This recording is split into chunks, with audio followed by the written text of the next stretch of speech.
पिछले एपिसोड में आपने देखा था किस तरह ओरोचिमारू बहुत दिनों बाद सुनाडे से मिलता है। उससे बातचीत करने के लिए वो और काबूटो नीचे आते हैं। तो सबसे पहले ओरोचिमारू बोलता है, सुनाडे, बड़ी मुश्किलों के बाद आखिर तुम मिल ही गई। ओरोचिमारू, अब तुम्हें मुझसे क्या चाहिए? कहीं अपनी पुरानी यादों को ताज़ा करने मेरे पास तो नहीं आए हो ना? दरअसल मैं तुमसे एक एहसान चाहता हूँ। तभी इन बातों के बीच सुनाडे ओरोचिमारू को देखकर सोचती है, उसकी दिल की धड़कन बहुत तेज है, जरूर उसे कोई बीमारी होगी। और ये क्या, उसने अपने दोनों हाथों को पट्टी से क्यों ढक रखा है? ओह, मैं समझ गई, हो ना हो ये किसी सीलिंग जुत्सु का असर है। सुनाडे समझ जाती है कि ओरोचिमारू अपने हाथों का इस्तेमाल नहीं कर सकता। तभी काबूटो उसे बोलता है, लेडी सुनाडे, आपको शायद समझ में आ गया होगा कि हमें आपसे किस तरह की मदद चाहिए। जाके किसी और को ढूंढो, मैंने इतने सालों से किसी को ठीक नहीं किया। हमें माफ कीजिए, पर आपके अलावा ऐसा कोई भी नहीं जो इनके हाथों को ठीक कर सके। आप एक लेजेंडरी सानिन होने के साथ साथ एक जीनियस मेडिकल निंजा भी हो। लेकिन तुम्हारे वो हाथ, ये कोई मामूली चोट नहीं है। ओरोचिमारू, तुमने ऐसा क्या किया जो तुम्हारी ये हालत हो गई? कुछ खास नहीं। जब मैं थर्ड होकागे का कत्ल कर रहा था तो वो मरने से पहले मेरी ये हालत कर दी। ओरोचिमारू से ये बात सुनकर सुनाडे और शिजुने चौंक जाते हैं। नामुमकिन, ऐसा नहीं हो सकता। क्या करे, पर ऐसा ही है। सब एक न एक दिन खत्म हो जाते हैं, यहाँ तक कि इंसान भी। ये बात तुम्हारे अलावा और कौन समझ सकता है, क्योंकि वो तुम हो जिसने अपने दो सबसे खास लोगों को मरते हुए देखा। सच में वो दोनों कितनी बुरी मौत मरे थे।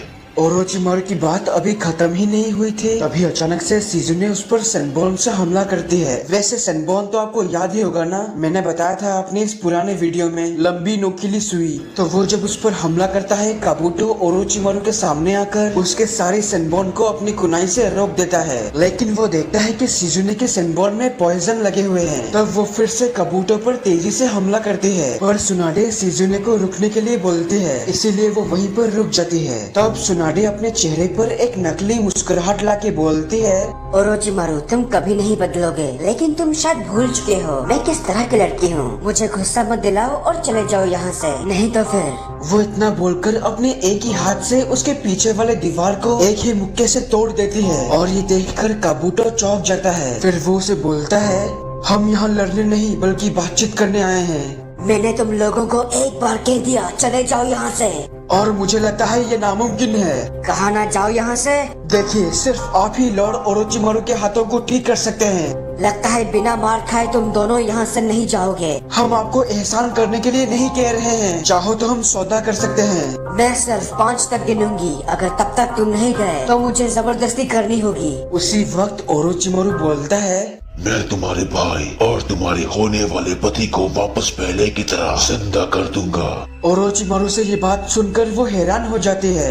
वो दरअसल इन दोनों के बारे में बात कर रहा है। इनमें से ये वाला सुनाडे का छोटा भाई, और ये वो है जिससे वो पहले पसंद करती थी। ये दोनों बहुत पहले से ही निंजा वॉर के समय मर चुके हैं। तो उसके बाद सुनाडे उससे कहती है, लेकिन ये तुम कैसे करोगे? ये मैं अपने नए फॉरबिडन रीएनिमेशन जुत्सु से करूंगा, लेकिन उससे पहले तुम्हें मेरे इन हाथों को ठीक करना होगा। ओरोचिमारू, तुम्हारे हाथों के ठीक होने के बाद तुम क्या करने की सोच रहे हो? तुम जानती हो मुझे झूठ बोलना पसंद नहीं, इसीलिए मैं तुम्हें सच बता देता हूँ। इस बार मैं हिडन लेक विलेज को मिट्टी में मिला दूंगा। ये सुनकर सुनाडे और शिजुने पूरी तरह से चौंक जाते हैं। दूसरी तरफ नारुतो अपनी ट्रेनिंग के उस दूसरे पड़ाव में माहिर हो चुका है, लेकिन फिर भी उसका मूड खराब है, क्योंकि जिराया ने कहा था कि वो उसे तीसरा पड़ाव सिखाएगा, लेकिन उन्होंने ट्रेनिंग को बीच में ही रोक दिया। नारुतो इसीलिए थोड़ा सा परेशान है। पर तभी जिराया उसे बोलते हैं, मुझे पता है तुम तीसरा पड़ाव सीखने के लिए अंदर से तड़प रहे हो, लेकिन सच कहूँ तो तुम उसे चलते हुए भी सीख लोगे। क्या सच में? तभी जिराया एक बलून को अपने मुंह से फुलाकर नारुतो को देते हैं, और एक दूसरे हवा से भरी बलून को अपने हाथ में रखकर वो बोलते हैं, पहले पड़ाव में तुमने चाकरा को स्पिन करना सीखा, दूसरे में तुमने चाकरा की ताकत को बढ़ाना सीखा। अब तीसरा और आखिरी पड़ाव में तुम्हें अपने उसी चाकरा को एक बॉल शेप की तरह ढालना सीखना होगा। इसीलिए इस बलून को देखो, तुम्हें भी लग रहा होगा कि मैंने सिर्फ इस बलून को पकड़ रखा है, लेकिन ऐसा है नहीं। अब मेरे दूसरे हाथ को देखो। फिर जिराया अपने बाईं हाथ से उसी टेक्निक का इस्तेमाल करते हैं। चाकरा को इकट्ठा करके एक बॉल शेप की तरह लाते हैं। तो इसे देखकर नारुतो सोचता है, जरा देखो इसे, चाकरा एक गोल आकार में पूरी तेजी से घूम रहा है। नारुतो, ये बिल्कुल एक छोटा चाकरा का भवंडर जैसा है। तो तुम्हारे बाईं हाथ में जो है वो तुम्हारे दाईं हाथ में उस बलून के अंदर भी ऐसा कुछ हो रहा है ना? बिल्कुल सही। अब सुनो, तीसरे पड़ाव में तुम्हें अब तक के सीखे हुए उसका 100% करना होगा। मतलब तुम्हें तुम्हारी चाकरा को पूरी ताकत के साथ स्पिन करके उसे बॉल शेप में लाना होगा, बिल्कुल इस तरह से। मैं समझ गया, मतलब मुझे बलून को ना फोड़कर उसके अंदर चाकरा की रोटेशन और फोर्स बनाए रखना होगा।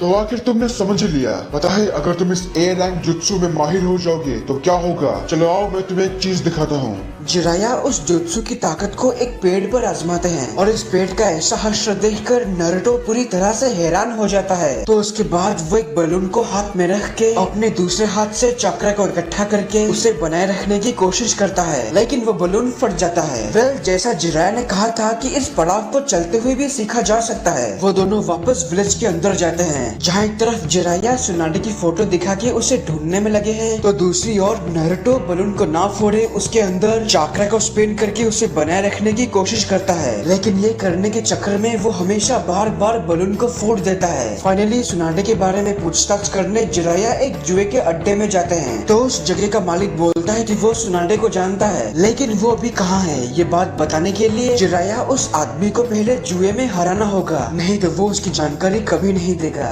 वेल, जिराया उसके साथ जुए खेलने के लिए मान जाता है। उसके बाद वो आदमी एक कप के अंदर 2 डाइस डालकर उस कप को घुमा के नीचे रखता है और ये करके वो बोलता है कि डाइस पर अभी कितने नंबर्स हैं। जिराया बोलते हैं 6। तो जब वो कप उठाते हैं तब जिराया देखते हैं कि डाइस में 7 नंबर ऊपर हैं। उन्हें लगता है कि वो हार जाएंगे, लेकिन तभी दूसरी ओर नारुतो बलून में चाकरा भरते ही वो फट जाता है और उसके अंदर से जो चाकरा निकलती है उससे उस आदमी का ध्यान भटक जाता है और चाकरा की बहाव से डाइस गलती से घूमकर 6 नंबर पर अटक जाती है। तो इसी वजह से वो आदमी हार जाता है और वो उन्हें बोलता है कि सुनाडे अभी उस बड़े कैसल के पास होकर गई है। तो ज्यादा समय न गवाए वो दोनों उस बड़े से कैसल की ओर जाते हैं। तो जब वो उसके नजदीक पहुंचते हैं, जिराया देखते हैं कि वो बड़ा सा कैसल उस जगह पर है ही नहीं। और यहीं पर इस वीडियो की एक्सप्लेनेशन खत्म होती है। अगर आपको मेरा वीडियो पसंद आया तो प्लीज इसे लाइक और कमेंट कीजिए, और अगर आप मेरे चैनल पर नए हो तो प्लीज इसको सब्सक्राइब करने के साथ उस बेल आइकॉन को भी दबा देना। मेरा वीडियो देखने के लिए आपका शुक्रिया। तब तक के लिए खुश रहना। मैं मिलूंगा आपसे अगले वीडियो में।